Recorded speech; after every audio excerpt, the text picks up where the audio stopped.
ಸ ಏಕೋ ಅವರ್ಣೋ ಬಹುಧಾ ಶಕ್ತಿ ಯೋಗಾತ್ ವರ್ಣಾನೇಕಾನ್ ನಿಹಿತಾರ್ಥೋ ದಧಾತಿ ವಿಚೈತಿ ಶಾಂತೆ ವಿಶ್ವಮಾದೌ ಚ ದೇವಃ ಸನೋ ಬುದ್ಧ್ಯಾ ಶುಭಯಾ ಸಂಯುನಕ್ತೋ ಯಃ ಏಕಃ ಅವರ್ಣಃ ಬಹುಧಾ ಶಕ್ತಿ ಯೋಗಾತ್ ವರಾಣಾನ್ ಎಂದೆ ವರಾಣಾನ್ ಅನೇಕಾನ್ ನಿಹಿತಾರ್ಥಃ ದಧಾತಿ ನಿಚೈತಿ ಶಾಂತೆ ವಿಶ್ವಂ ಆದೌ ಚ ದೇವಃ ನೋ ಬುದ್ಧ್ಯಾ ಶುಭಯಾ ಸಂಯುನಕ್ತು ಯಃ ಏಕಃ ಯಾರು ಒಬ್ಬನೇ ಏಕೋನೇಕಸ್ಸವಃ ಅದರ ಅವರ್ಣ ವರ್ಣರಹಿತನಾದವು. ಅದಕ್ಕೆ ಅನೇಕ ಅರ್ಥಗಳು. ಅವರ್ಣ ಅಂದ್ರೆ ವರ್ಣ ಅಂದ್ರೆ ಶಾಸ್ತ್ರ. ಎಲ್ಲಾ ಶಾಸ್ತ್ರಗಳು ಸಾಕಲ್ಲೇನ ಅವೇದ್ಯ ಅವರ್ಣ ಯಥೋ ವಾಚೋ ನಿವರ್ತಂತೆ ಅಪ್ರಾಪ್ಯ ಮನಸಾ ಸಹ. ಇನ್ನೊಂದು ಅವರ್ಣ ಅಂದ್ರೆ ಏನು? ಜೀವರಿಗಿರ್ತಕ್ಕಂಥ ವರ್ಣ ಅವೆಲ್ಲ ಇಲ್ಲ ಪರಮಾತ್ಮನಿಗೆ, ಅತೀತನಾದವು. ಬಹುಧಾ ಶಕ್ತಿ ಯೋಗ, ಬಹುಧಾ ಶಕ್ತಿ ಯೋಗ. ಶಕ್ತಿ ಶಬ್ದಕ್ಕೆ ತನ್ನ ಶಕ್ತಿಯಿಂದ ಅದೊಂದು ಅರ್ಥ. ಶಕ್ತಿ ಅಂದ್ರೆ ಮಹಾಲಕ್ಷ್ಮಿ, ದೇವತೆಗಳ ಪತ್ನಿಯರಿಗೆ ಶಕ್ತಿ ಅಂತ ಹೆಸರು. ವರಣಾನ್ ಅನೇಕ ನಿಹಿತಾರ್ಥೋದ ವರಣ ವರಣ ಅಂದ್ರೆ ವರಗಳು, ಅನೇಕ ಅರ್ಥವಾದ ವರಗಳನ್ನ ಎಲ್ಲರಿಗೂ ಕೊಡ್ತಕ್ಕಂಥ ಸಾಮರ್ಥ್ಯ ಭಗವಂತನದಾಗಿದೆ. ನಿಚೈತಿ ವಿಚೈತಿ ಚಾಂತೆ ವಿಶ್ವಂ ಆದೌ ಚ ದೇವ ಆದೌ ಅಂತೆ ಚ ವಿಶ್ವಂ ವಿಚೈತಿ. ಮೊದಲಿಗೆ ಕೊನೆಗೆ ಎಲ್ಲಾ ಕಾಲಕ್ಕೂ ಜಗತ್ತನ್ನು ಸಂಪೂರ್ಣವಾಗಿ ನೋಡ್ತಾ ಇದ್ದಾನೆ. ದೇವ ಕ್ರೀಡಾದಿ ಗುಣವಿಶಿಷ್ಟ ಸಹ ಅಂತಹ ಯಹ ಏಕಃ ಸಹ ಒಬ್ನೇ ಆಗಿರ್ತವ. ಏಕಮತ್ಗೆ ಇನ್ನೊಂದು ಅರ್ಥ ಅಸಹ, ಯಾರು ಸಹಾಯ ಬೇಕಿಲ್ಲ, ಅಸಹಾಯ ಶೂರ ಅಂತ ಕರೀತಾರೆ. ಜೊತೆ ಯಾರದೇ ಒಂದು ಸಹಕಾರವಿಲ್ಲದೇನೆ ಸಹಾಯ ಇಲ್ಲದೇನೆ ಎಲ್ಲವನ್ನೂ ಗೆಲ್ಲಬಲ್ಲ ವ್ಯಕ್ತಿಗೆ ಅಸಹಾಯಕ ಬೇರೆ, ಅಸಹಾಯ ಬೇರೆ.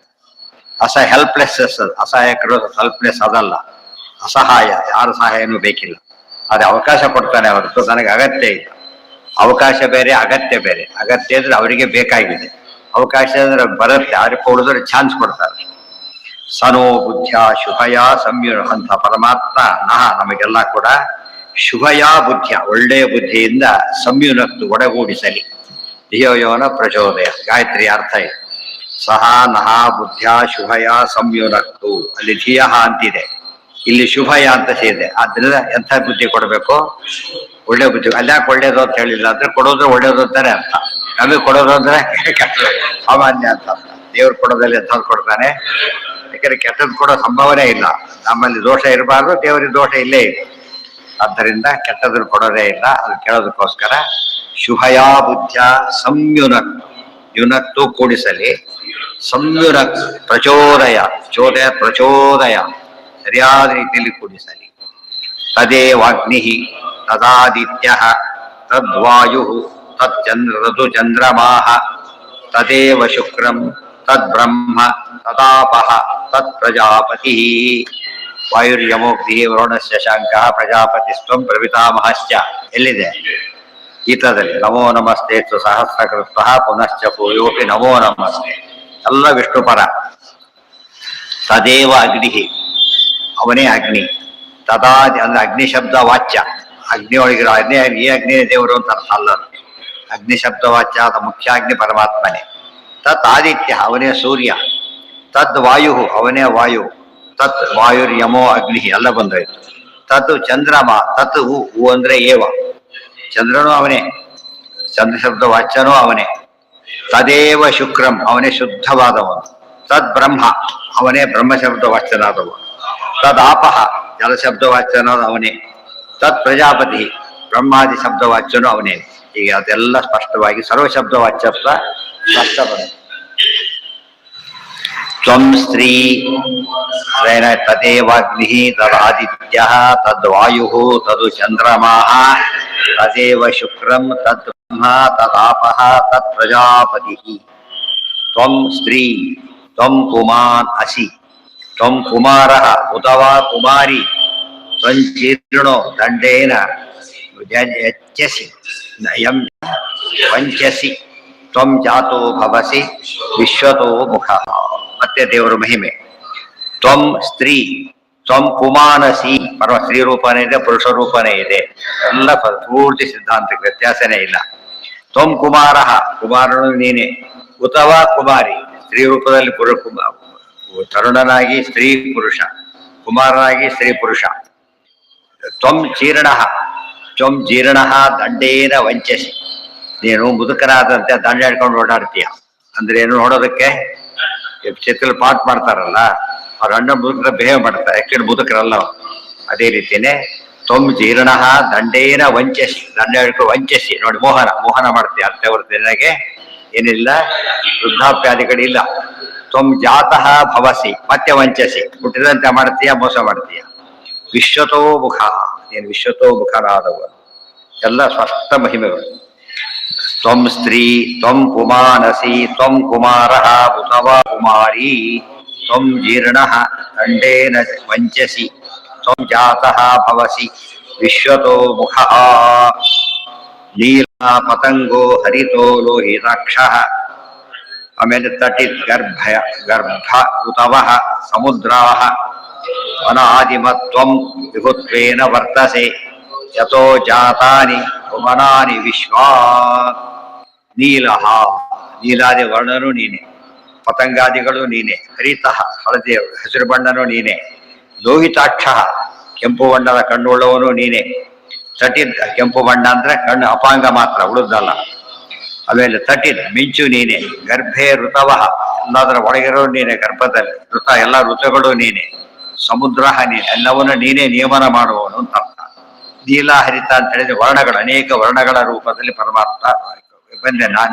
ನಾನಾ ವರ್ಣ ಆಕೃತಿ ನಿಚ ಭಗವದ್ಗೀತಾ. ಅನಾದಿಮತ್, ನೀನು ಅನಾದಿಯನ್ನು ಹೊಂದಿದವನು, ಅನಾದಿಯನ್ನು ಹೊಂದಿದವನು ಅಥವಾ ಅನನೆಗೂ ಆದಿಮತ್ತಾದವನು. ಎಲ್ಲಿ ಬಂದಿದೆ? ಭಗವದ್ಗೀತೆಯಲ್ಲೇ ಬಂದಿದೆ. ಅನಾದಿಮತ್ ಪರಂ ಬ್ರಹ್ಮ ನ ಸತ್ ನನ್ನ ಅಸದುಚ್ಯತೆ. ಎಷ್ಟನೇ ಅಧ್ಯಾಯ? ಗೊತ್ತಿಲ್ಲ ಅಂತ ಅಧ್ಯಾಯ ಇದೆ, ಇಲ್ಲ 13ನೇ ಅಧ್ಯಾಯ. ನೀಲ ಅಂದ್ರೆ ನೋಡಿ, ಅಲ್ಲಿ ಅನಾದಿಮತ್ ಅಂತ ಭಗವಂತ ಉಪಯೋಗಿಸಿದ್ದಾನೆ. ಅನಾದಿಮತ್ ಅಂದ್ರು ಅಂದ್ರೆ ಅನಾದಿ ಅಂದ್ರೆ ಅನಾದಿ ಮತ್ತೇನು ಬೇಕಿರಲಿಲ್ಲ, ಅದು ಇಲ್ಲಿದೆ. ಅದು ಅರ್ಥವೆಲ್ಲ ಪರವತ್ತು ಉಪಯೋಗಿಸಿರೋದು. ಅನಾದಿಮತ್, ಆದಿಮತ್, ಅನಹ ವಾಯುದೇವರು ಕೂಡ ಆದಿಮತ್ ಹುಟ್ಟನ್ನೋದ್ರ ನಿನ್ನಿಂದಾನೆ, ಗೊತ್ತಾಯ್ತಾ? ಅನಾದಿಮತ್, ಅಂದ್ರೆ ಪ್ರಾಣದೇವರಿಗೆ ಅನಾದಿಯನ್ನು ಹೊಂದಿರೋದು ಏನರ್ಥ? ಅನಾದಿ ಅಂದ್ರೆ ಸಾಕಾಗ್ತದೆ, ಅದಕ್ಕೆ ವಿಷಯ ಹೇಳಿದೆ. ಪ್ರಾಣದೇವರು ಎಲ್ಲರಿಗೂ ದೊಡ್ಡವರದ್ದು ಗೊತ್ತಿದೆ, ಅವರಿಗೂ ಕೂಡ ಆದಿಯಿಂದನೇ ಆಗೋದು. ಪ್ರಾಣಸ್ಯ ಪ್ರಾಣ ಅಂತ. ತ್ವಂ ವಿಭುತ್ವೇನ ವರ್ತಸೆ, ನೀನು ವಿಭುವಾಗಿ. ಇಲ್ಲಿರೋ ಎಲ್ಲಾ ಪದಗಳು ಆಚಾರ್ಯ ಬೇರೆ ಕಡೆ ಅರ್ಥ ಹೇಳ್ಬಿಟ್ಟಿದ್ದಾರೆ, ಅದಕ್ಕೆ ಪ್ರತ್ಯೇಕ ಭಾಷೆ ಬೇಕಾಗ್ಲೇ ಇಲ್ಲ. ಗೀತಾ ಭಾಷೆಯಲ್ಲಿ ಹೇಳ್ಬೇಕಾದ್ರೆ ಅನಾದಿಮತ್ತಿಗೆ ಅರ್ಥ ಹೇಳಿದ್ದಾರೆ, ಅದನ್ನೆಲ್ಲ ಸೇರಿಸ್ಕೋಬೇಕು. ವಿಭುತ್ವೇನ ವರ್ತಸೆ, ಸರ್ವತ್ರ ವ್ಯಾಪ್ತನಾಗಿ ಇರುವವನು. ಯಥೋ ಜಾತಾನಿ ಭುವನಾನಿ ವಿಶ್ವಾನಿ ಅಂತ ಅರ್ಥ. ವಿಶ್ವಾನಿ ಭುವನಾನಿ ಯಥೋ ಜಾತಾನಿ, ನಿನ್ನಿಂದನೇ ಹುಟ್ಟಿದೆ, ಆದ್ದರಿಂದ ನೀನು ಸರ್ವತ್ರ ವ್ಯಾಪ್ತನಾದವನು. ನೀಲ ಪತಂಗ ಅಂತ ಹೇಳಿದ್ರೆ ಪತಂಗ ಗೊತ್ತಲ್ಲ, ಪತಂಗಗಳು ಎಲ್ಲವೂ ನೀನೆ, ಎಲ್ಲ ಪ್ರಾಣಿಗಳಲ್ಲೂ ನೀನೇ ಇದೆಯಾ. ಅದಕ್ಕೆ ಇನ್ನೊಂದು ಅರ್ಥ, ಪತಂಗದ ವರ್ಣ ಸ್ವಲ್ಪ ಇದಾಗಿರುತ್ತೆ, ಸ್ವಲ್ಪ ಬೇರೆ ಕಲರ್ ಇರುತ್ತೆ.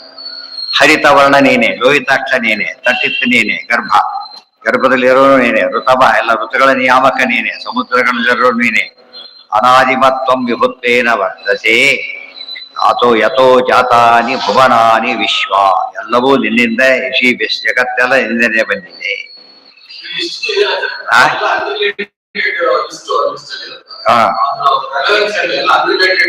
ಏನ್ ಹೇಳಿದ್ರು ಮೊದಲೀಗ? ನೀನು ಗಂಡು ಹೆಣ್ಣಲ್ಲ ಅಂತ ಹೇಳಿದ್ದಾಯ್ತು. ಈಗ ನೀನು ಎಲ್ಲಾ ಪ್ರಾಣಿಗಳಲ್ಲೂ ಎಲ್ಲಾ ಬಣ್ಣಗಳಲ್ಲೂ ನಿನ್ನ ಬಣ್ಣಗಳೇ, ಗೊತ್ತಾಯ್ತಾ? ದೇವರಿಗಿಲ್ದಿರೋ ಬಣ್ಣ ಅಂತ ಬೇರೆ ಇಲ್ಲ. ದೇವ್ರ ಅಪ್ರಾಕೃತ, ತಕ್ಷಣ ಏನಾಯ್ತಿದ ಉಳಿದು ಪ್ರಾಕೃತ ಸ್ವರೂಪದಲ್ಲಿ ಅವರಿಗೆ ಉಳಿದ್ರೆ ಭಾಳ ಚಿಕ್ಕದಾಗ. ಇದು ಅಬ್ಸಲ್ಯೂಟ್ ಸೆನ್ಸ್ ನಲ್ಲಿ ನೀಲ ವರ್ಣ ನಿಂದೆ, ಪತಂಗ ವರ್ಣ ನಿಂದೆ, ದಾನಾವರಣ ಆಕೃತಿ ನೀಚ ಪದ ನೆನಪಿಟ್ಕೊಂಡಿರ್ತಾರೆ. ಎಲ್ಲಾ ವರ್ಣದ ರೂಪು ಭಗವಂತನಿಗಿದೆ. ಪರಮಾತ್ಮನಿಗೆ ಏನಿಲ್ಲ, ಉಳಿದವರಿಗೆ ಬರೋ ಚಾನ್ಸೇ ಇಲ್ಲ. ಅದು ಡೈ ಇದ್ದ ಹಾಗೆ, ಉಳಿದ ಎಷ್ಟೇ ತಂದ್ರು ಅದಿರ್ಬೇಕು. ಅರ್ಥ ಆಯ್ತಾ? ಅವ್ರ ಎಲ್ಲಾ ಪ್ರಾಣಿ ಎಲ್ಲಾ ರೂಪನೂ ದೇವರಿಗಿದೆ. ನರಿನಾಯಿ ರೂಪನೂ ದೇವರಿಗಿದೆ, ಆಯ್ತಾ? ವರಹ ಇತ್ಯಾದಿ ತೋರಿಸಿದ್ಮೇಲೆ ಎಲ್ಲದೂ ಇದೆ. ಯಾವುದು ದೇವರಿಗಿಲ್ಲ ಅದು ಬರೋ ಚಾನ್ಸೇ ಇಲ್ಲ. ಡೈ ಇಲ್ಲದೆ ಸೃಷ್ಟಿ ಮಾಡೋಕ್ಕಾಗೋದಿಲ್ಲ. ಒಂದನ್ನು ಹಾಕ್ಕೊಂಡೆ ಡೈ ಮಾಡೋದು ಆಕ್ಚುಲಿ ಎಕ್ಸ್ಪೆನ್ಸಿವ್ ಆಗೋದು ಡೈ ಮಾಡೋದಕ್ಕೆ, ಇದು ಮಾಡೋದಕ್ಕಲ್ಲ. ಡೈ ಮಾಡಿ ಆದ್ಮೇಲೆ ಆಮೇಲೆ ಭಾಳ ಇದು ವರ್ಕೌಟ್ ಆಗ್ಬಿಡುತ್ತೆ.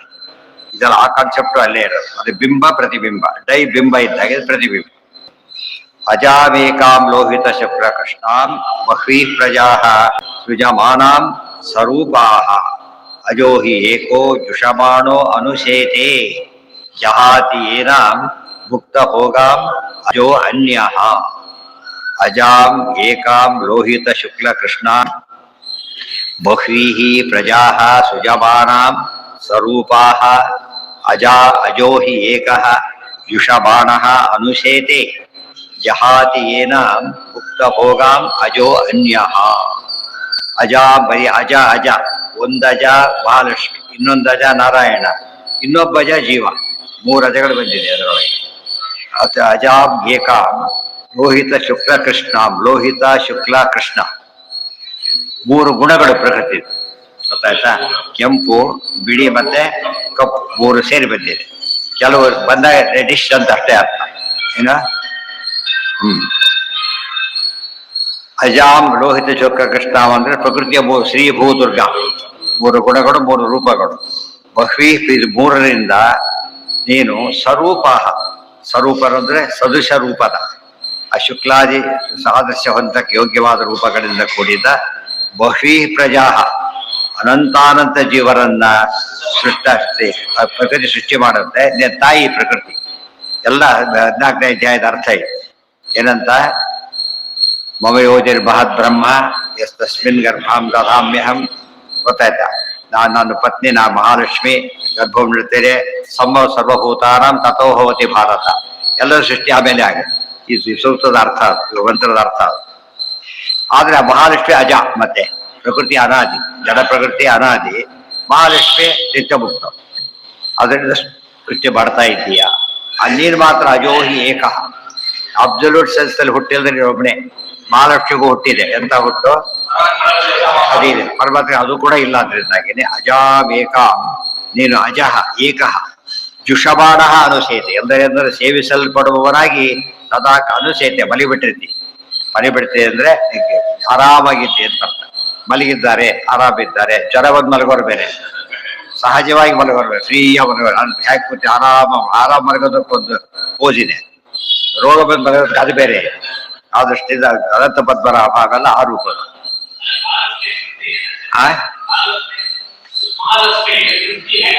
ತಾಯಿ ಪರಮಾತ್ಮ ಪುರುಷ, ಅವಳು ಪ್ರಕೃತಿ, ಅವರಿಂದ ಹುಟ್ಟುತ್ತಾ ಇದೆ. ಅದಕ್ಕೇನು ಬರೀ ಸ್ತ್ರೀಯಿಂದ ಸೃಷ್ಟಿ ಇಲ್ಲ. ಅದ್ ಬಂದಿ ಉತ್ಪತ್ತ ಸಂಭವ ಅಂತ ಹೇಳಿದ್ದಾರೆ ಬ್ರಹ್ಮಸೂತ್ರಗಳು. ಯಾರು ಶಕ್ತಿಯನ್ನ ಸರ್ವೋತ್ಕೃಷ್ಟ ದೇವತೆ ಅಂತ ಕರೀತಾರೆ, ಶಕ್ತಿ ಪುರುಷ ರೂಪ ಇಲ್ಲ. ಈ ಸೇರಿಸ್ಕೊಂಡ್ರೆ ಇನ್ವ್ಯಾಲಿಡ್. ಆನ್ಸರ್ ಪೇಪರ್ ಕೊಟ್ಮೇಲೆ ಆ್ಯಡ್ ಮಾಡಾಗಿಲ್ಲ. ಮೊದಲು ಯಾರು ಸೇರಿಸಿಲ್ಲ ಅದನ್ನ. ಬರೀ ಕಾಳಿ ಸರ್ವೋತ್ತಮ ಇತ್ಯಾದಿ ಹೇಳೋರೆಲ್ಲ ಕೂಡ ಉತ್ಪತ್ತಿ ಸಂಭವ, ಬರೀ ಸ್ತ್ರೀಯಿಂದ ಸೃಷ್ಟಿ ಆಗೋದಿಲ್ಲ. ದ್ರೋಣರು ಮೊದಲಾದವರು ಸೃಷ್ಟಿಯಾಗಿದ್ದಾರೆ ಬರೀ ಪುರುಷರಿಂದ. ಸ್ತ್ರೀ ಅದು ಬರೀ ಸ್ತ್ರೀ ಸೃಷ್ಟಿ ಆದವರು ಇಲ್ಲ. ಸೃಷ್ಟಿ ಮಾಡಿದ್ರಲ್ಲ ಪಾರ್ವತಿ ದೇವಿ ಅಂದ್ರೆ ಅದು ಯಾರಕ್ಕೆ ಪತ್ನಿ ಆದ್ರಿಂದ ಆಯ್ತು. ಪತಿಯಲ್ಲಿ ನೋಡುವಂತಾನೆ ಹೇಳಿಲ್ಲ ಅಲ್ಲಿ. ಅದಕ್ಕೇನು ಹೇಳಂತ ಹೇಳಿದ್ರಲ್ಲಿ, ಏನಂತ ತೊಡನೆ ಮಾಡಿದ್ರಲ್ಲಿ, ಪಿನಾಕಿ ಭಾರ್ಯ ತನುಜ ವೃದ್ಧವ ಪ್ರಾರ್ಥಿಸುವೆ ನೀನಿದೆ. ಪಿನಾಕಿ ಭಾರ್ಯ ತನುಜ, ಪಿನಾಕಿ ರುದ್ರದೇವರು ಅವರ ಹೆಂಡತಿಯ ಮಗ ನೀನು. ಇನ್ನು ಅವರದೇ ಸೃಷ್ಟಿ ಆಗ್ಲಿಲ್ಲ. ಆಗ ಇದೆಲ್ಲ ಅರ್ಥ ಮಾಡ್ಕೊಂಡ್ರೆ ಆ ಖಂಡನೆ ಮಾಡೋದಕ್ಕೋಸ್ಕರ ತಿಳಿಸಿದ್ರು. ಹೌದು, ಲಕ್ಷ್ಮಿ ಅನಾದಿ, ಪ್ರಕೃತಿ ಅನಾದಿ, ಜಡ ಪದಾರ್ಥ ಅನಾದಿ, ಪ್ರವಾಹತ. ಮಹಾಲಕ್ಷ್ಮಿ ಅನಾದಿ, ನೋ ಚೇಂಜ್, ಅಬ್ಸಲ್ಯೂಟ್. ಅಸ್ವಾತಂತ್ರ್ಯ ಮಾತ್ರ ಇದೆ. ಪರಮಾತ್ಮ ಜಯ ಯಾವ ಕಾಲ ಸೃಷ್ಟಿ ಹೆಸರು ಕೂಡ ಇಲ್ಲ. ಅಜೋ ಜರಂಜನ ಕಾಮಜನಕ ಕಂಜಲೋಚನ ಅವೆಲ್ಲ ಬಂದಿದೆ. ಅಜೋ ಮಹಾರ್ಹ ಸ್ವಾಭಾವ್ಯ ವಿಷ್ಣು ಸಹಸ್ರನಾಮ, ಅದು ಕೃಷ್ಣಾಷ್ಟ ಶತನಾಮ ಸ್ತೋತ್ರ. ಜಹಾತಿ ಏನ ಮುಕ್ತ ಭೋಗಾಂ ಅಜೋ ಅನ್ಯ. ಎಲ್ಲ ಆದ್ಮೇಲೆ ಇದೆಯಲ್ಲ, ಈ ಅನ್ಯ ಇದ್ದಾನಲ್ಲ, ಅನ್ಯ ಅಜಹ, ಜೀವನು ಅಜನೇ, ಸ್ವರೂಪದ ಸೃಷ್ಟಿ ಇಲ್ಲ ಅವನಿಗೆ. ಅವನಿದ್ರಲ್ಲಿ ಸಿಕ್ಕಾಕೊಂಡ್ಬಿಟ್ಟಿದ್ದಾನೆ. ಕೊನೆಗೆ ಇದನ್ನು ಬಿಟ್ಟು ಹೋಗ್ಲು. ಭುಕ್ತ ಭೋಗಾಂ ಜಹಾತಿ, ಎಲ್ಲ ಭುಕ್ತ ಭೋಗಾಂ. ಇವತ್ತು ಎಲೆ ಊಟ ಆದ್ಮೇಲೆ ಎಲೆ ಬಿಸಾಕೋದು. ಮೊದಲೇ ಬಿಸಾಕಿದ್ರೆ ಊಟ ಮಾಡ್ಲಿಕ್ಕಾಗಲ್ಲ, ಆಮೇಲೆ ಇಟ್ಕೊಂಡ್ರೆ ಎಂಜಲ್ ಆಗ್ತದೆ. ಆ ರೀತಿ ದೇಹ ಎಂಬುದು ಎಲೆ ಇದ್ದಾಗೆ ಸಾಧ್ಯ ಮಾಡಿ ಬಿಟ್ಬಿಡ್ಬೇಕು ಅಷ್ಟೇ ಹೊರತು ಅದನ್ನ ತಗೊಂಡು ಹೋಗ್ಬಾರ್ದು. ಎಲೆನೂ ತಟ್ಟೆ ಇದ್ರೆ ತಗೊಂಡು ಹೋಗ್ತಾರೆ, ಎಲೆ ಯಾಕೆ ತಗೊಂಡು ಹೋಗ್ತಾರೆ? ಸಾಧ್ಯ ಇಲ್ಲ. ಜಹಾತಿ ಏನ ಭುಕ್ತ ಭೋಗ ಮಜೋ ಅನ್ಯ ದ್ವಾ ಸುಪರ್ಣ ಸಯುಜ ಸಖಾಯ. ಅಲ್ಲಿ ಸ್ವಾರಸ್ಯ, ಎಲೆ ಅನ್ನೋ ಪದಲ್ಲೂ ಸ್ವಾರಸ್ಯ ಇದೆ. ಏನಂತ ಜಗತ್ತೆಲ್ಲ ವೃಕ್ಷ. ಚಂದಾಂಶಿ ಯಸ್ಯ ಪರ್ಣಾನಿ, ಎಲೆಗಳಿವೆಲ್ಲ ಕೂಡ ಅಂತ ಅರ್ಥ ಮಾಡ್ಕೋಬೇಕು. ಅದರಿಂದನೇ ಭೋಗ ಶುರುವಾಗೋದಾದ್ರಿಂದ ಅಲ್ಲಿಂದ ಆಮೇಲೆ ಬಿಟ್ಬಿಡ್ತಾರ ಈ ಲಿಂಗದ ಬಿಡುಗಡೆ ಹೊಂದ್ಬಿಡ್ತಾರೆ. ಆಮೇಲೆ ಸೃಷ್ಟಿ ಆಗ್ತಿರ್ಬೇಕಾದ್ರೆ ಲಿಂಗದೇ ಇರ್ಬೇಕಲ್ಲ, ಸೃಷ್ಟಿ ಆಗೋದಿಲ್ಲ. ಅದು ಮುಕ್ತನಾಗ್ಬಿಡ್ತಾನೆ, ಬರೋ ಚಾನ್ಸೇ ಇಲ್ಲ. ಇವ್ರು ಹಾಗಲ್ಲ, ಸ್ವರೂಪತ ಅವ್ನು ನಿತ್ಯನಾಗಿದ್ರು ಕೂಡ, ಸೃಷ್ಟಿ ಇಲ್ಲದೆ ಹೋಗಿದ್ರು ಕೂಡ ಈ ಸೃಷ್ಟಿ ಬರ್ತಕ್ಕಂಥ ದೇಹ ಹೊಂದಿದ್ದಾನೆ. ಕೊನೆಗೆ ಒಂದು ಮುಕ್ತ ಹೋಗ ತನ್ನ ಸಾಧನೆ ಮುಗಿದ ಮೇಲೆ, ಮುಕ್ತ ಹೋಗ ಊಟ ಆದ್ಮೇಲೆ ಅರ್ಥ ಏನೋ, ಊಟ ಮುಗಿದ ಮೇಲೆ ಪೂರೈಸಿದ ಮೇಲೆ ಸಾಧನೆ ಮುಕ್ತಾಯ ಏನ್ ಮಾಡ್ತಾನೆ, ಅದನ್ನ ವೆಹಿಕಲಲ್ಲಿ ಹೋಗ್ತಾನೆ, ಆಮೇಲೆ ಹಿಡಿತಾನೆ ಕೆಳಗೆ. ವೆಹಿಕಲಲ್ಲೇ ಕೂತಿದ್ರೆ ಹೋಗಿ ಉಪಯೋಗನೇ ಇಲ್ಲ ಅವ್ರಿಗೆ. ಮತ್ತೀಗ ದ್ವಾಸುಪರ್ಣ ಸಯುಜಾ ಸಖಾಯ ಎಷ್ಟು ಕಡೆ ಬಂದಿದೆ. ದ್ವಾಸುಪರ್ಣ ಸಯುಜಾ ಸಖಾಯ ಸಮಾನಂ ವೃಕ್ಷಂ ಪರಿಷಸ್ವ, ಅದಕ್ಕೆ ಲಿಂಕ್ ಕೊಡ್ತಾರೆ ಹಿಂದಿಂದು ಕಿರ್ಕೊಂಡು. ದ್ವಾಸುಪರ್ಣ ಸಯುಜಾ ಸಖಾಯ ಸಮಾನಂ ವೃಕ್ಷಂ ಪರಿಷಸ್ವ ಜಾತಿ ತಯೋರನ್ಯ ವಿಫಲಂ ಸ್ವಾದ್ವತಿ. ಆಮೇಲೆ ಅನ್ಯ ಅಶ್ಯನ್ ಅನ್ಯೋ ಚ ಅಭಿಶಾಖಸಿ, ಸ್ವಲ್ಪ ವ್ಯತ್ಯಾಸ ಇದೆ, ಅದಕ್ಕೆ ಉಳಿದಲ್ಲ ಅದೇನೆ. ದ್ವಾಸುಪರ್ಣ ಸಯುಜ ಸಖಾಯ ಸಮಾನಂ ವೃಕ್ಷಂ ಪರಿಷಸ್ವ ಜಾತಿ ತಯೋ ಅನ್ಯ ಸ್ವಾದು ಹತ್ತಿ ಅನಶ್ಯನ್ನನ್ಯೋ ಅಭಿಚಾಕಸಿ. ದೌ ಸುಪರ್ಣೌ, ದ್ವಾಸುಪರ್ಣ ದೌ ಸುಪರ್ಣೌ, ಎರಡು ಹಕ್ಕಿ ಪಕ್ಷಿಗಳು. ಸಯುಜ ಅವರ ಜೊತೆಗೆ ಇರುತ್ತವೆ. ಸಖಾಯ ಜೊತೆಗಿದ್ ಮಾತ್ರಕ್ಕೆ ಏನಾಗ್ಬೇಕಾಗಿಲ್ಲ,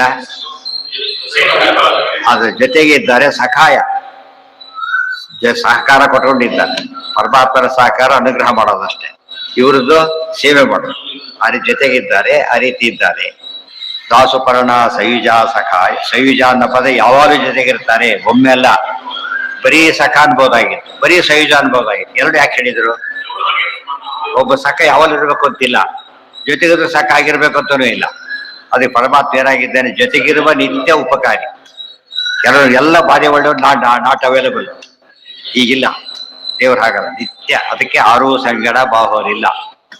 ನಮ್ಮ ನಾರಾಯಣನ ನಾಮ ನೆರೆಬಾಹೋದಲ್ಲದೆ ಆರೂ ಸಂಗ ಉಳಿದರೆಲ್ಲ ಬಿಟ್ಟು ಹೋಗಾರೆ. ಪ್ರತಿ ಜನ್ಮ ಸಂಬಂಧ ಸಾಧ್ಯನೇ ಇಲ್ಲ.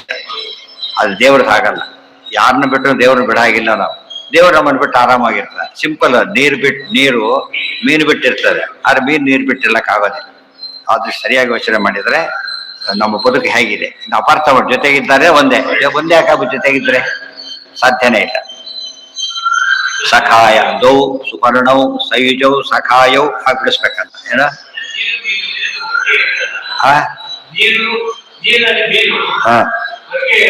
ಒಟ್ಟಿಗೆ ಇರುತ್ತೆ. ಅದು ಡಿಪೆಂಡೆನ್ಸ್ ಯಾರಿಗಿರೋದು? ಮೀನಿಗಿದೆಯಾ ನೀರಿಗಿದೆಯಾ? ಮೀನ್ ತೆಗೆದ್ಬಿಟ್ಟು ನೀರು ಸತ್ತೋಗ್ಬಿಡುತ್ತೆ, ಇಲ್ಲ. ಆದ್ರೆ ನೀರು ತೆಗೆದ್ರೆ ಮೀನು ಸತ್ತೋಗ್ಬಿಡುತ್ತೆ. ಎಕ್ಸಾಂಪಲ್ ಅಷ್ಟೇ ಇದು. ಆಶ್ಚರ್ಯ ಯಾವ ಎಕ್ಸಾಂಪಲ್ ಫುಲ್ ಇಲ್ಲ, ದೇವರಿಗೆ ಕೂಡ ಎಕ್ಸಾಂಪಲ್ಲೇ ಇಲ್ಲ.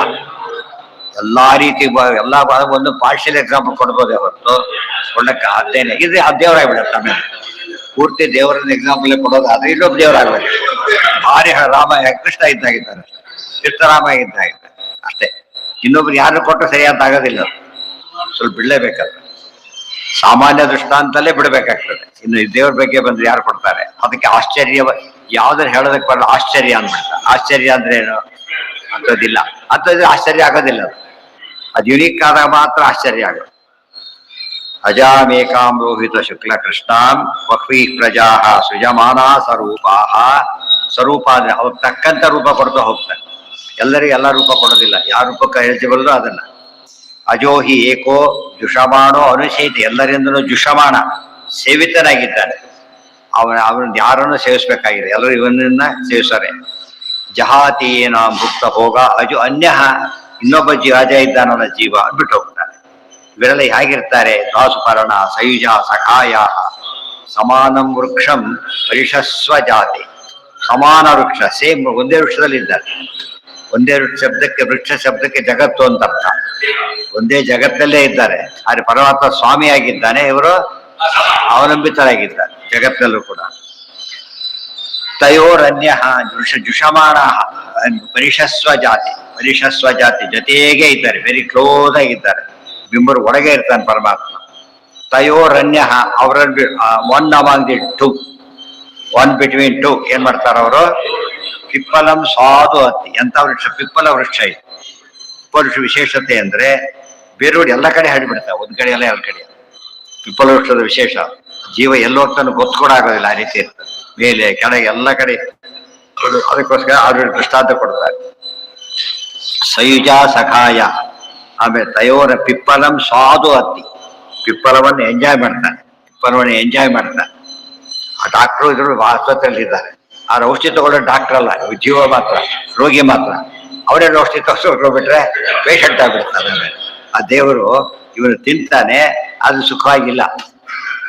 ಇದು ಸ್ವಾದು ಅತ್ತಿ ಅಂದ್ರೆ ಅಸ್ವಾದು ಸ್ವಾದುವತ್ತತ್ತಿ. ಅದೇ ಏಹಿ ಸಂಸರ್ಚಜ ಭೋಗ ದುಃಖ ಯೋನೇ ಇವೆ. ಬಾಹ್ಯ ಸುಖಗಳನ್ನ ಸುಖತ ತಿಳ್ಕೊತೇವಷ್ಟೇ, ಏನಲ್ಲದು ಸುಖ ಅಲ್ಲ. ಅದಕ್ಕೆ ಅನ್ನ ಎಷ್ಟೇ ಒಳಗೆ ಬೇರೆ ಒಳಗೆ ಹೋಗುತ್ತೆ ನಶ್ವರ, ಅನ್ನ ಬೇರೆ ಒಳಗೆ ಹೋಗೋದೆಲ್ಲ ನಶ್ವರ. ಈ ಕಾಟು ಗಿಟ್ಟು ಎಲ್ಲ ಅನ್ನ ಒಳಗೆ ಹೋದ್ರೂ ನಶ್ವರ. ಮತ್ತೆ ಏನದು ಮತ್ತೆ ಮೂರ್ತಾಶ್ ಹೋಗ್ಬಿಡ. ಆದ್ರೆ ದೇವರು ಎಂಥವನು ಅಂದ್ರೆ ಏನು ತಿನ್ನೋದೇ ಇಲ್ಲ, ಏನಾಗಿದ್ದಾನೆ, ಆನಂದವಾಗಿದ್ದಾನೆ. ಅಂದ್ರೆ ಹೊರಗಿನ ಸಂಪರ್ಕ ಯಾರು ಬಿಡ್ತಾರೋ ಅವ್ರು ಎಂಜಾಯ್ ಮಾಡ್ತಾರೆ. ಹೊರಗಿನ ಸಂಪರ್ಕ ಬಿಡೋದು ಅಂದ್ರೆ ಧ್ಯಾನ ಮಾಡೋದು. ಧ್ಯಾನ ಮಾಡಿ ಸಿದ್ಧಿ ಪಡೆಯೋದು. ಒಂದು ಸ್ಟೇಜು ಧ್ಯಾನ, ಮುಂದಿನ ಸ್ಟೇಜು ಸಿದ್ಧಿ. ತಯೋರನ್ಯ ಪಿಪ್ಪಲಂ, ಅದಕ್ಕೆ ಏಕಾದಶಿ ದಿವಸ ಆನಂದ ಎಂಜಾಯ್ ಮಾಡಿಬಿಡುತ್ತೆ ಅಂತ ಹೇಳಿಲ್ಲ, ಆನಂದ ಭೋಜನ ಮಾಡಿ ಅಂತ ಹೇಳ್ಬಿಟ್ಟಿದ್ರು. ಈ ಭೋಜನ ಮಾಡಬಾರ್ದು, ಆನಂದ ಭೋಜನ ಮಾಡಬೇಕು. ಅದಕ್ಕೆ ಬಯಸಿದ್ರೆ ಸುಮ್ಮನೆ ಗೊತ್ತಿಲ್ವಲ್ಲ, ತಿಂತಾ ಇದ್ದೇನಲ್ಲ ಅಂತ ಹೇಳ್ತಾರೆ. ಏನು ಗೊತ್ತಾ, ಹರಿಕಥಾಮೃತ, ಭಗವಂತನ ಕಥೆ ಕೇಳ್ತಾ ಇದ್ದೇನೆ, ಆನಂದವಾಗಿದ್ದೇನೆ, ಕೃಷ್ಣ ಕಥಾಮೃತ ಪಾನ ಮಾಡ್ತೇನೆ. ಒಬ್ಬ ಅನ್ನ ತಿನ್ನಕ್ಕೆ ಒಂದು ಬಾಯಿ, ಎರಡು ಕಿವಿ. ಬಾಯಿಂದ ತಿನ್ನ ಜ್ಞಾನ ಬರೋದಿಲ್ಲ, ಕಿವಿಯಿಂದ ತಿನ್ನಬೇಕು. ಅದು ಕಿವಿ ಯಾವ್ದು ಬಾಯಿ ಮುಚ್ಚಲಕ್ಕೆ ಬರ್ತದೆ, ತೆಗಿಲಕ್ಕೂ ಬರುತ್ತೆ. ಕಿವಿ ಯಾವಾಗಲೂ ಓಪನ್, ಯಾವಾಗಲೂ ಓಪನ್ ಅಂದ್ರೆ ಯಾವಾಗಲೂ ಕೆಡ್ತಿರ್ಬೇಕು, ಒಳ್ಳೆ ಪದ್ಯ ಯಾವಾಗಲೂ ಬರ್ತಿರ್ಬೇಕು. ಕಣ್ಣು ಯಾವಾಗಲೂ ನೋಡ್ತಾನೆ ಅಂತಲ್ಲ, ಅದಕ್ಕೆ ಹಾರನ್ನು ಹಿಂದಿಂದ ಕಾಣಿಸ್ಬೇಕಾದ್ರೆ ಹಾರನ್ನು ಮಾಡ್ತಾರೆ.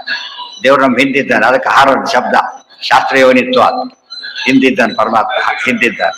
ಹಿಂದೂ ಕೂಡ ಈಗ ಮಾಡೋದು, ಈಗ ಅದು ಮುಂದಿನ ಕಣ ಮಾಡಿದ್ದಾನೆ. ಬಟ್ ಕನ್ನಡಿ ಬೇಕು ಅದಕ್ಕೆ, ಹಾಗೆ ಕಾಣೋದಿಲ್ಲ. ಶಾಸ್ತ್ರ ಓದೋರಿಗೆ ಹಾಗೆ ಕಾಣಿಸ್ತಾರೆ, ಕನ್ನಡಿ ಮುಂದೆನೇ ಇದೆ ಅವರಿಗೆ. ಅದರಿಂದ ಹಿಂದೆ ನೋಡ್ಬೇಕಾಗಿಲ್ಲ, ಇವ್ರು ಹಿಂದೆ ನೋಡ್ಬೇಕಾಗಿಲ್ಲ. ಆ ದೃಷ್ಟಾಂತದಲ್ಲೇ ತುಂಬಾ ಸಾಮ್ಯ ಇರ್ತದೆ, ಆದ್ರೆ ವ್ಯತ್ಯಾಸ ಇದ್ದೇ ಇರುತ್ತೆ. ಪರಿಷಸ್ವಾದ ದೇವೋರನ್ಯ ಪಿಪ್ಪಲಂ ಸಾಧು ಅತ್ತಿ ಅನಶ್ಯನ್ ಅನ್ಯ ವಿಚಾಕಸಿ, ತಿಂತಾ ಇಲ್ಲ, ಹೊಡಿತಾ ಇದ್ದಾನೆ. ಪ್ರಕಾಶ, ಕಾಶ ಆದ್ರೆ ಪ್ರಕಾಶ, ಪರಮಾತ್ಮ ಹೊಡಿತಾ ಇದ್ದಾನೆ, ಏನು ತಿನ್ನೋದಿಲ್ಲ. ಯಾಕೆ ಆನಂದ ಹೋಗ್ತಾ, ಹೊರಗಿಂದ ಏನು ಬೇಕಿಲ್ಲ ದೇವರಿಗೆ, ಸರತ. ಉಳಿದವನು ಹೊರಗೆ ತಿಂತಾನೆ, ಹೊರ ಸುಖ ಇಲ್ಲ. ಎಷ್ಟು ಡಿಫರೆನ್ಸ್ ಇದೆ. ಡಾಕ್ಟ್ರು ಔಷಧಿ ತಗೊಳ್ಳದೆ ಆರೋಗ್ಯವಾಗಿದ್ದಾನೆ, ಔಷಧಿ ತಗೊಂಡು ಸೈಡ್ ಎಫೆಕ್ಟ್ ಬೇರೆ, ಜೊತೆಗೆ ಮೇನ್ ಎಫೆಕ್ಟ್ ಸೈಡ್ ಎಫೆಕ್ಟ್ ಬೇರೆ, ದುಃಖ ಪಡ್ತಾನೆ. ಅದೇ ಆಹಾರ ಔಷಧಿ ಅಂತ ನಾವು ಪೇಷಂಟ್ಸ್ ಅಂತ ಜ್ಞಾಪಕ ಮಾಡ್ತಿದ್ದಾರೆ. ಆಹಾರ ಅಲ್ಲ ಆಕ್ಚುಲಿ, ಅದು ಔಷಧಿನೇ ತಗೋತಿರೋದು ಅವೆಲ್ಲ ಕೂಡ. ಅದನ್ನ ಏನ್ ಮಾಡ್ಕೊಂಡ್ಬಿಟ್ಟಿದ್ದೇವೆ ಈಗ, ಉಲ್ಟಾ ಪಲ್ಟಾ ಔಷಧಿನೇ ಆಹಾರ ತಿಳ್ಕೊಂಡ್ಬಿಟ್ಟಿದೆ. ಅದು ಆಹಾರ ನಿಜವಾಗ್ ಹೇಳಿದ್ರೆ ಆಹಾರವೇ ಔಷಧಿ. ನಮ್ಮ ದೇಹಕ್ಕೆ ಏನು ಎಲ್ಲ ಆಹಾರದಲ್ಲೇ ಇರೋದು. ಅಲ್ಲಿ ಹೆಚ್ಚು ಕಡಿಮೆ ಆದ ಹೊರ ಸಪ್ಲೈ ಮಾಡ್ಕೋಬೇಕು. ತಯೋರನ್ಯ ಪಿಪ್ಪಲಂ ಸ್ವಾದು ಅತ್ತಿ ಅನಶ್ಚನ್ ಅನ್ಯ ವಿಚಾರ. ಅನ್ಯ ನೋಡಿ, ಅವನು ಬೇರೆಯವನು. ಅನ್ಯ ಶಬ್ದ ಇದೆ, ಒಂದೇ ಅಲ್ಲ, ಇಬ್ರು ಕೂಡ. ಅವನು ತಿನ್ನೋನು, ತಿಂದೇ ಇರೋನು, ವ್ಯಾಪ್ತ ಅಲ್ಲದೆ ಇರೋನು, ಒಳಗಿದ್ದವನು, ಹೊರಗಿರೋನು. ಎಷ್ಟು ಮೈನಸ್ ಪಾಯಿಂಟ್ಸ್ ಇದೆ ಇವನಿಗೆ. ಸಮಾನೇ ವೃಕ್ಷೇ ಪುರುಷೋ ನಿಮಗ್ನ ಅನೀಶಯ ಶೋಚತಿ ಮುಹ್ಯಮಾನ ದುಷ್ಟಂ ಯದಾ ಪಶ್ಯತಿ ಅನ್ಯಮೀಶಂ ಅಸ್ಯ ಮಹಿಮಾನಮಿತಿ ವೀತ ಶೋಕ. ಸಮಾನೇ ವೃಕ್ಷ, ಇವೆಲ್ಲ ಪಾಂಡುಕ್ಯದ ಹಾಗೆ ಬಂದಿದೆ. ಸಮಾನೇ ವೃಕ್ಷೇ ಪುರುಷ ನಿಮಗ್ನ, ಒಂದೇ ವೃಕ್ಷದಲ್ಲಿ ಜೀವ ಇದ್ದಾನೆ, ಸಿಕ್ಕಾಕೊಂಡ್ಬಿಟ್ಟಿದ್ದಾನೆ. ದೇವರಿದ್ದಾರೆ, ಸಿಕ್ಕಾಕೊಂಡು. ಇಷ್ಟೇ ವ್ಯತ್ಯಾಸ. ಅವರು ಕಾರಣ ಖುಷಿಯಿಂದ ಹೋಗ್ತಿರ್ತಾರೆ. ಯಾವ ಲಾಕಾಗ್ಬಿಡ್ತು ಪಂಜಿತ, ಲಾಕಾಗ್ಬಿಡ್ತು, ಬೇರೆ ಏನೋ ಆಪತ್ತು ಬಂತು ಪಂಜಿತ ಆಗೋದು. ಲಾಕ್ ಹೇಗಿರ್ಬೇಕು ಅಂದ್ರೆ ತೆಕ್ಕೊಂಡಾಗಿರ್ಬೇಕು, ಅವ ಖುಷಿಯಿಂದ ಇರ್ತಾರೆ. ನಮ್ಮ ಲಾಕ್ ಏನಲ್ಲ, ಅದು ಲಾಕ್ ಮಾಡಿ ಅನಾದಿ ಕಾಲದ ಬಿದ್ದಿದೆ, ಅದಕ್ಕೇನು ಮಾತ್ರ ಇಲ್ಲ, ಅದು ದುಃಖ ಪಡ್ತೇವೆ. ದೇವರು ಯಾವ ರೂಪ ತಗೊಂಡ್ರೆ ಏನದು ಬೇರೆ ಅಲ್ಲ, ತಂದೆ ಸ್ವರೂಪ. ಆದ್ರಿಂದ ಯೋಚನೆ ಬರೋದೇ. ನಮ್ಮನೇಲಿ ಸಿಕ್ಕಾಕೊಂಡೆ ಅಂತ ಯಾರೋ ಒಂದಿಲ್ಲ, ಇನ್ನೊಬ್ಬನ ಸಿಕ್ಕಾಕೊಂಡ್ಬಿಟ್ವಿ ಅಂತ. ನಮ್ಮನೇಲಿ ಸಿಕ್ಕಾಕೊಂಡ್ವಿ ಅಂತಾರ, ಆರಾಮಾಗಿರ್ತಾರೆ. ಅದಕ್ಕೆ ದೇವರ ಸ್ವರೂಪ ದೇಹ ಆದ್ರಿಂದ ಏನು ಸಿಕ್ಕಾಕೊಳ್ಳೋ ಚಾನ್ಸೇ ಇಲ್ಲ. ಸ್ವರೂಪ ದೇಹ ಅಲ್ಲ, ಸ್ವರೂಪ ದೇಹವನ್ನು ಒಳಗೆ ಸಿಕ್ಕಾಕೊಂಡ್ಬಿಟ್ಟಿದೆ, ಅದು ದುಃಖ ಪಡ್ತಾ ಇದ್ದಾರೆ. ಸಮಾನೇ ವೃಕ್ಷೇ ಪುರುಷೋ ನಿಮಗ್ನ ಅನೀಶಯ ಶೋಚತಿ ಮುಹ್ಯಮಾನ.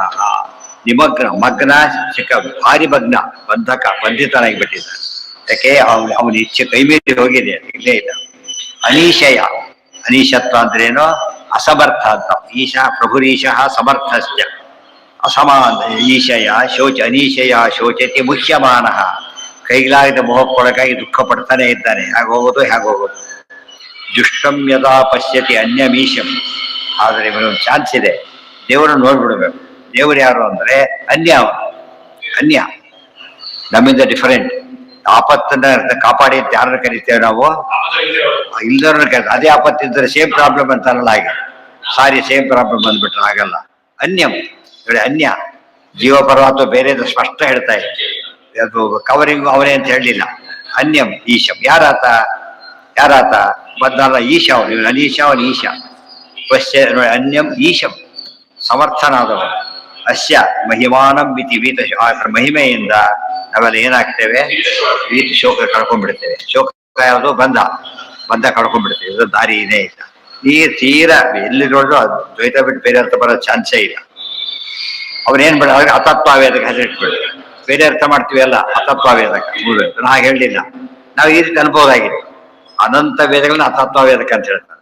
5 ಇಂಡೈರೆಕ್ಟ್ಲಿ ತತ್ವವೇದಕ. ನಮ್ದು ಹಾಗೆ ಎಲ್ಲವೂ ತತ್ವವೇದಕನೇ. ಅದಿರೋದು ಅನಂತ. ನಮ್ಮ ಪರ ಅನಂತ ಇದ್ದಾರೆ. ಇವತ್ತಿನ ಪ್ರಕಾರ ಕೂಡ ಕಾನ್ಸ್ಟಿಟ್ಯೂಷನ್ ಪ್ರಕಾರ ಉಳಿಯೋದು ಯಾವುದು? ಆದ್ರಿಂದ ಇದು ಅವಾಗ ದುಃಖ ಕಳ್ಕೊತಾನೆ.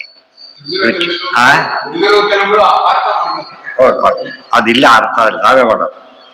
ರುಚೋ ಅಕ್ಷರೇ ಪರಮೇ ವ್ಯೋಮನ್. ಇದೆಲ್ಲ ನೋಡೋದಕ್ಕೆ ಕನ್ಫ್ಯೂಷನ್ ಕಂಡ ಕಾಣುತ್ತೆ.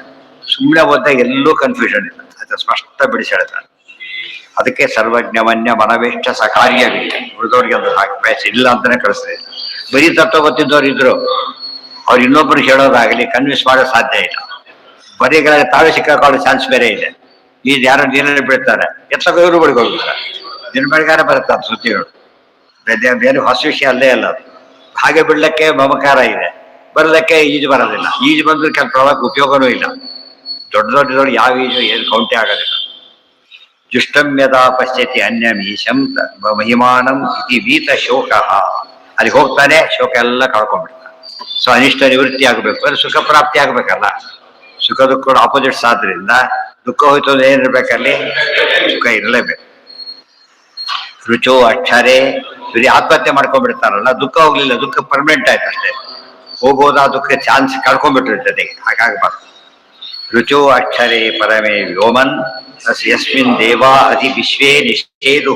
ಎಷ್ಟೋ ಪರೀಕ್ಷೆಯಲ್ಲಿ ಬರದೆ ಹೋದ್ರು ಕೂಡ ಸುಮ್ಮನೆ ಕೂತಿರ್ಬೇಕು ಸ್ವಲ್ಪ ಹೊತ್ತು. ಏನಾಗುತ್ತೆ ಗೊತ್ತಾ? ಯಾವ್ದೋ ಫ್ಲಾಶ್ ಆಗ್ಬಿಡುತ್ತೆ. ಆಗ ಹೊರಬಂದು ಫ್ಲಾಶ್ ಆದ್ರೆ ಉಪಯೋಗ ಇಲ್ಲ. ಅಲ್ಲಿ ಇದ್ದಿದ್ರೆ ಅದಕ್ಕೆ ಬದುಕಿದ್ರೆ ಪಾಸ್ ಆಗೋ ಚಾನ್ಸ್ ಇದೆ. 3 ತಾಸು ಹೊತ್ತು ಇದೆಯಲ್ಲ, ಅವರತ್ತು ಕಳಿಸೋದಿಲ್ಲ. ನೀನೇ ಸತ್ತರೆ ನೀನು ಹಣವೇನ ಸುಮ್ಮನೆ ಎಷ್ಟೊತ್ತೆ ಫ್ಲಾಶ್ ಆಗಿ ಖುಷಿ ಆಗ್ಬಿಡ್ತದ. ಅರ್ಥ ಆಯ್ತಾ? ಇದು ಯೋಚನೆ ಮಾಡಲ್ಲ, ಅವಸರ ಪಟ್ಟು ಸತ್ತೋಗ್ಬಿಡ್ತಾರೆ. ಮುಷ್ಯಮಾನ ರುಚೋ ಅಕ್ಷರೆ. ಅದಕ್ಕೊಂದು ಮಾತು ಹೇಳ್ತಾರೆ, ಏತಿ ಜೀವಂತಮಾನಂದಂ ವರ್ಷ ಶತಾದಪಿ. ಇದು ರವಾಣ.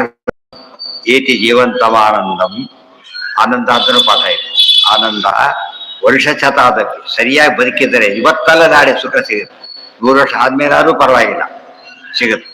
ಬಸ್ ಹೋಗ್ತಿದ್ದರೆ ಎಷ್ಟು ಸ್ಲೋ ಹೋದ್ರು ಕೂಡ ಬಂದಿಸಿ ಮುಟ್ಟಬೇಕು. ಸ್ಲೋ ಆಗತ್ತೆ, ಇಳಿದು ಹೋಗ್ಬಿಟ್ಟು ಅಲ್ಲೇ ಉಳ್ಕೊಬಿಡ್ತಾರೆ. ಬಟ್ ಇಳಿದು ಬಸ್ ಇಲ್ಲ, ಅದೂ ಇಲ್ಲ. ಅರ್ಥ ಆಯ್ತಾ? ಅದಕ್ಕೆ ಕೆಲಸ ಬೇರೆ ದಾರಿ ಇಲ್ಲದೆ ಹೋದ ಕಾಲಕ್ಕೆ ಇರೋದನ್ನ ಹೊಂದ್ಕೋಬೇಕು ನಾವು ಅಷ್ಟೇ. ರುಚೋ ಅಕ್ಷರೇ ಪರಮೇ ವ್ಯೋಮನ್ ಅಸ್ಮಿನ್ ದೇವಾ ಅಧಿ ವಿಶ್ವೇ ರಿಷಿ. ಅಲ್ಲ ನಾಳೆ ಇದಿಷ್ಟು ಕೂಡ ಅಂದ್ರೆ ಉಪನಿಷತ್ತು ಎಷ್ಟು ಚೆನ್ನಾಗಿದೆ ಯೋಚನೆ ಮಾಡೋದು. ಶ್ವೇತಾಶ್ವತ ಉಪನಿಷತ್ತು ಅನೇಕ ಉಪನಿಷತ್ತುಗಳು ಬಂದ್ಬಿಟ್ಟಿದೆ ಒಟ್ಟಿಗೆ. ಅದು ವಿಶೇಷ. ನಾಳೆ ಮುಂದಿನ ಭಾಗ.